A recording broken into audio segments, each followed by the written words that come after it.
ಇನ್ನು ಇವತ್ತಿನ ಸಂಪುಟ ಸಭೆಯಲ್ಲಿ ಕಾರ್ಮಿಕರ ಕೆಲಸದ ಅವಧಿ ಹೆಚ್ಚಳದ ಬಗ್ಗೆಯೂ ಚರ್ಚೆಯಾಗಿದೆ. 9 ತಾಸು ಇರುವಂತಹ ಸಮಯದ ಅವಧಿಯನ್ನ 12ರಿಂದ 14 ಗಂಟೆಗಳ ಅವಧಿಗೆ ವಿಸ್ತರಿಸುವಂತೆ ಚರ್ಚೆಗಳೆಲ್ಲ ನಡೆದಿವೆ. ಹಾಗಿದ್ರೆ ಐಟಿ-ಬಿಟಿ ಕಂಪನಿಗಳು ಕೇಳಿರೋದೇನು? ಏನಿದು ಡ್ಯೂಟಿ ಟೈಮ್ ಜಟಾಪಟಿ ಅಂತ ನೋಡೋಣ ಬನ್ನಿ. ಟೆನ್ಷನ್. ಕಂಪ್ಯೂಟರ್ ಮುಂದೆ ಕೂತ್ರೆ ಸಾಕು, ಕೆಲಸದ ಒತ್ತಡದಿಂದ ಐಟಿ ಮಂದಿ ವಿಲವಿಲನೆ ಒದ್ದಾಡ್ತಿರ್ತಾರೆ. Project, programming, presentation, coding, report ಅಂತೆಲ್ಲ ಸುಸ್ತಾಗಿರ್ತಾರೆ. ಕೆಲಸದ ಒತ್ತಡದಲ್ಲಿ ತಮ್ಮನ್ನ ತಾವೇ ಮರೆತು ಬಿಟ್ಟಿರೋ ಟೆಕ್ಕಿಗಳಿಗೆ ಈಗ ಆಘಾತಕಾರಿ ಸುದ್ದಿಯೊಂದು ತಟ್ಟಿದೆ. ಇನ್ಮೇಲೆ 9 ಗಂಟೆಯಲ್ಲ, 14 ಗಂಟೆ ಕೆಲಸ. ಟೆಕ್ಕಿಗಳಿಗೆ ಶಾಕ್. ಕೆಲಸದ ಅವಧಿ ವಿಸ್ತರಣೆಗೆ ಐಟಿ ಕಂಪನಿಗಳಿಂದ ಪ್ರಸ್ತಾವನೆ. ಹೌದು, ಐಟಿ-ಬಿಟಿ ವಲಯದಲ್ಲಿ ಹೀಗೊಂದು ಚರ್ಚೆ ಹುಟ್ಟಿಕೊಂಡಿದೆ. ಐಟಿ-ಬಿಟಿ ಕಂಪನಿಗಳು ತಮ್ಮ ನೌಕರರ ಕೆಲಸದ ಅವಧಿ ವಿಸ್ತರಿಸುವಂತೆ ಸರ್ಕಾರದ ಮೇಲೆ ಒತ್ತಡ ಹಾಕ್ತಿವೆ. ಈ ರೀತಿ ಕಾನೂನು ತರುವಂತೆ ರಾಜ್ಯ ಸರ್ಕಾರದ ಮುಂದೆ ಪ್ರಸ್ತಾವನೆ ಇಟ್ಟಿವೆ ಎನ್ನಲಾಗ್ತಿದೆ.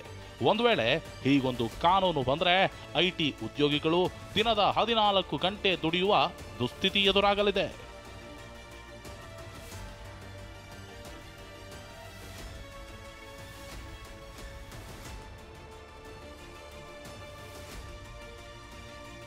ಇನ್ನು ಐಟಿ ಎಂಪ್ಲಾಯೀಸ್ ಜೊತೆಗೆ ಕಾರ್ಮಿಕ ಇಲಾಖೆ ಸಭೆ ನಡೆಸಿದ್ದು, ಸಭೆಯಲ್ಲಿ ಕೆಲಸದ ಅವಧಿ ಜಾಸ್ತಿ ಮಾಡೋ ವಿಚಾರಕ್ಕೆ ತೀವ್ರ ವಿರೋಧ ವ್ಯಕ್ತವಾಗಿದೆ.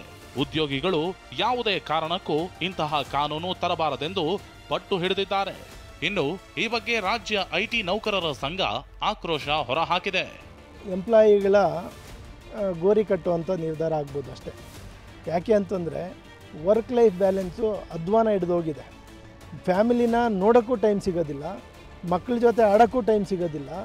ಈಗಲೇ ಹಂಗಿರಬೇಕಾದ್ರೆ ಇನ್ನು 14 ಗಂಟೆ ಮಾಡಿಬಿಟ್ರೆ ಒಂದೇ ಹೇಳ್ಬೋದು, ನಮ್ಮ ದೇಶದಲ್ಲಿ ಆಸ್ಪತ್ರೆಗಳು ಜಾಸ್ತಿ ಮಾಡಬೇಕಾಗತ್ತೆ. 14 ಗಂಟೆಗಳ ಕೆಲಸದ ಅವಧಿ ವಿಸ್ತರಣೆ ಮಾಡೋ ವಿಚಾರವನ್ನ ಉದ್ಯಮಿ ಮೋಹನ್ ದಾಸ್ ಪೈ ತಳ್ಳಿ ಹಾಕಿದ್ದಾರೆ.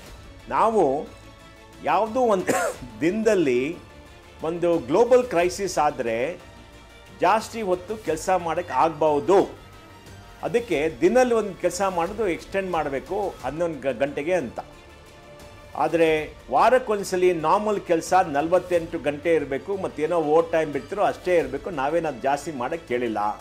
ಈ ಬಗ್ಗೆ ಪ್ರತಿಕ್ರಿಯೆ ನೀಡಿರೋ ಕಾರ್ಮಿಕ ಸಚಿವ ಸಂತೋಷ್ ಲಾಡ್, ಈ ಬಗ್ಗೆ ಪ್ರಸ್ತಾವನೆ ಬಂದಿದೆ, ಚರ್ಚೆ ಮಾಡ್ತಿದ್ದೇವೆ ಎಂದಿದ್ದಾರೆ. ಇಂಡಸ್ಟ್ರಿ ಕಡೆಯಿಂದ ಇದೊಂದು ಪ್ರಪೋಸಲ್ ಬಂದಿದೆ, ಇನ್ನ ಪ್ರಪೋಸಲ್ ಹಂತದಲ್ಲಿದೆ. ಇದರ ಬಗ್ಗೆ ಚರ್ಚೆ ನಡೀತಾ ಇದೆ. ವಿಶೇಷವಾಗಿ ಐಟಿ ಯೂನಿಯನ್ ಅವರಿಗೆ ಕರೆಸಿ, ಅವ್ರ ಎಂಪ್ಲಾಯೀಸ್ನ ಕರೆಸಿ ಮಾತನಾಡಿದ್ವಿ. ಬಿಕಾಸ್ ಇದು ಪಬ್ಲಿಕ್ ಡೊಮೈನ್ ಇರೋದ್ರಿಂದ ಅವರ ಅಭಿಪ್ರಾಯಗಳನ್ನ ಹೇಳ್ಬೋದು. ಖಂಡಿತವಾಗ್ಲೂ ಸರ್ಕಾರ ಅಂತಿಮ ನಿರ್ಣಯ ತಗೊಳ್ತದೆ. ದಿನಕ್ಕೆ 14 ಗಂಟೆ ಕೆಲಸದ ಕುರಿತಾದ ಚೆಂಡು ಸರ್ಕಾರದ ಅಂಗಳದಲ್ಲಿದೆ. ಇದಕ್ಕೆ ಸರ್ಕಾರ ಅದ್ಯಾವ ನಿರ್ಧಾರ ತೆಗೆದುಕೊಳ್ಳುತ್ತೋ ಕಾದು ನೋಡಬೇಕು.